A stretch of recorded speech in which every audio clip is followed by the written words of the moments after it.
objets malgré li Nabou ko rappelé léegi que ni lim ci jublu mooy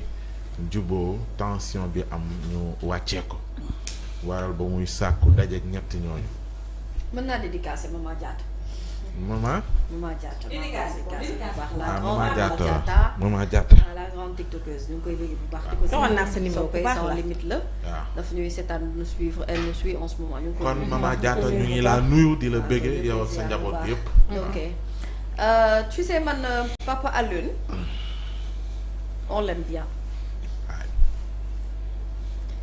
te notre décence et notre éducation daf noo tënk ci lu bari. mais Papa Alioune li ma comprendrewul mooy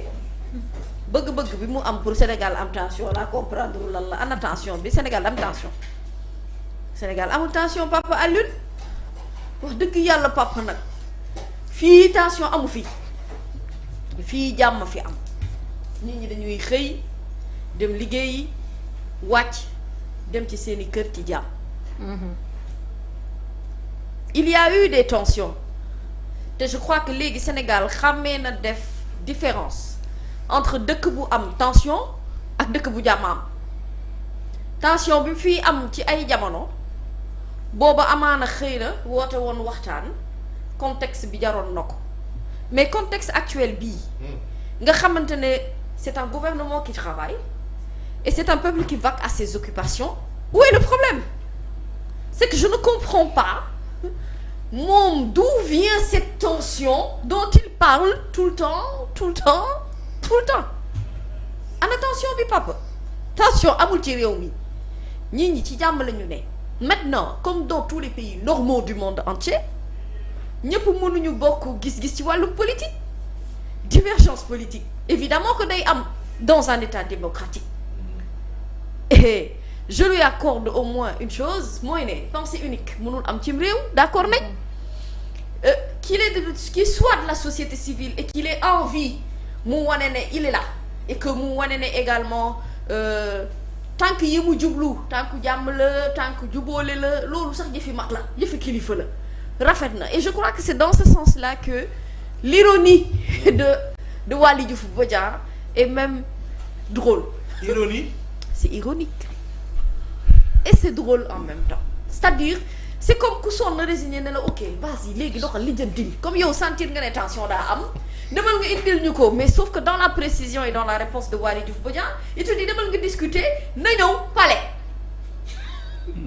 Vous croyez que l'ancien président de la République du Sénégal Macky Sall va venir au palais pour discuter de quoi? Il va discuter de quoi au palais? De quoi même? Cela veut même dire l'impossibilité de ce discours et de ce dialogue qui même n'a pas de sens. On dialogue là où il y a un problème. Les opposants s'opposent, les gouvernants gouvernent. Mais il y a rien d'extraordinaire dans ce pays. En fait, il ne faut pas, pour moi,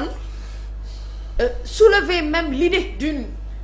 Comme s'il y avait une suspicion de problème boo xamante ne dafa am Sénégal sincèrement problème am na. Je vais vous dire c'est quoi notre problème. C'est quoi? Notre problème est que nous avons exigé d'un gouvernement boo xamante ne dafay ñëw indi la justice dans ce pays et ce gouvernement est en train de faire ce travail-là en laissant le soin au pouvoir judiciaire ñu jublu ci ay dossiers yoo xamante ne dañoo soxla woon mu leer ci suñuy bopp. ñu ngi ciy liggéey ci Fonds Force Covid-19 bi je crois que en tant que quelqu'un qui se bat pour les droits humains ça doit être une excellente nouvelle pour vous que ñu xam ne léegi au moins Sénégal ñi nga xamante ne lekk nañu alalu askan wi mais ils sont en train de ñuy dem yoon di leeral ndax ñoo def wala defuñu au moins mu ngi wane ne yoon mu ngi am ci réew mi Pape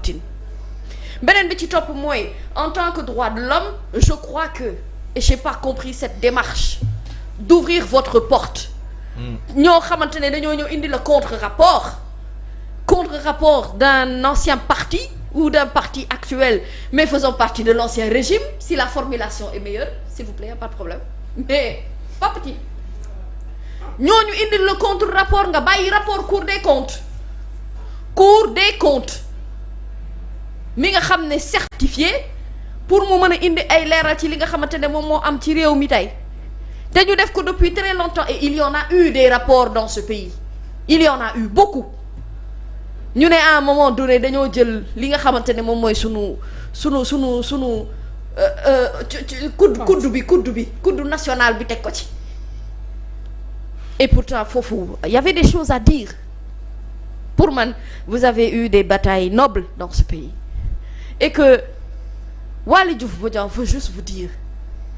ce que presque beaucoup de Sénégalais pensent sincèrement mooy ne réew mi tension amu fi lu ñu fi woo di fi taaju waxtaan amu fi les choses marchent comme elles doivent marcher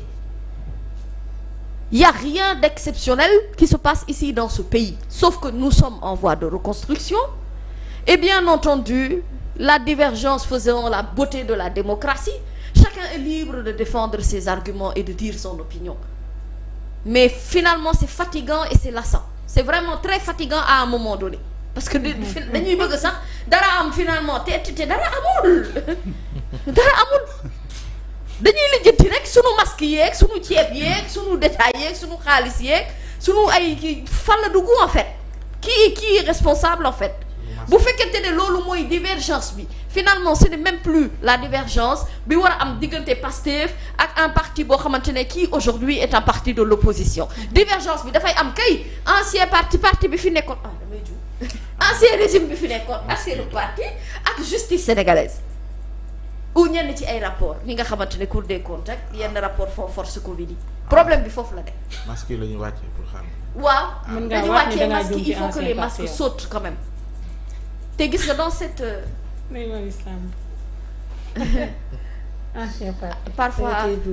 parfois Nabou j'aime mon métier parfois je pense que c'est mieux même que ma dem retraite parce que sincèrement je veux bien quoi mais parfois je peux pas mënuma comprendre c'est incompréhensible en fait yow ñun on enlève les masques parce qu'on veut voir mais oui mais écoute en fait c'est un pari gagné c'est-à-dire c'est perdu d'avance à l'ultime de dem discuter ji ak président Sall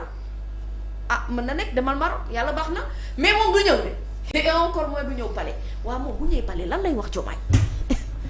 bu ñëwaatee lan lay wax peuple sénégalais bi vous n'avez pas vu que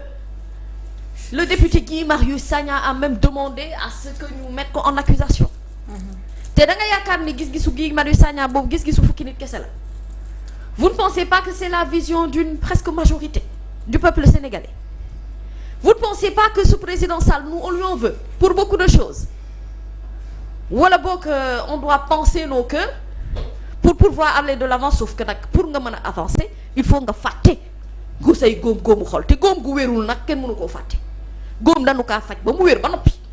bu na ko fajee ba mu wér ba noppi nag bu boobaa ñu mën a continuer di avancer mais dëgg Pape Tine yow xam nga man sax dama laa bëgg waaye problème amul ci réew mi. mais fu soriwul dara dañ na jubal jubbanti waaw waaye juboo oui mais kan moo juboowul en fait man sama problème mooy kan ak kan a juboowul fii mais parce que c'est pas parce que du ñuy waxante dëgg ko juboowuñu xanaa xamoo nit dëgg boo ko bëggee da koy wax dëgg dëgg kat moo jiitu loo mënti gis ci àdduna di te moom laay wax nii divergence ci wàllum politique ne veut pas pour autant dire que non dafa am juboo bi am na solo te sax juboo nanu ba noppi man gaw ma ne féewaloo dafa am li ma gëm rek juste mooy ay lu ñu mat a leeral te loolu bëggu-bëggu askan wi la ndax loolu dëgg la dëgg moo jiitu lépp ci àdduna moo nekk au début et à la base et à la fin de tout am réew kenn du ko lal ak di ko yor ci ay dëbb-dëbbalaka nëbb-nëbbalaka loolu moo ñu indil guuta gu ñu nekkee nii tey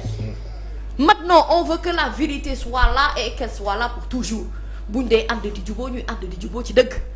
donte féewaloo amul wooroo ci gis-gis ci wàllum politique rek a am te loolu c'est normal ça se passe dans tous les pays du monde entier je ne vois pas l'extraordinaire dedans en fait man sama problème mooy dama gisul lan la ak lan moo xew lu xew daa lu xew Sénégal bi dara di xew xamoon nañ ko di fu mu nekk nii nag wax dëgg yàlla dara xew ñu ngi ci jàmm nit ñaa ngi dox ñi ngay lijjanti seeni soxla ñii ñu ngi jéem a lijjanti réew mi yoon a ngay def liggéeyam ñay politique a ngay politique ñi seen yoon nekkul ci politique ñu ngi doxal seen activité lii moom Sénégal y a rien de plus. kon ngoone na père Alioune Tine xaaragum.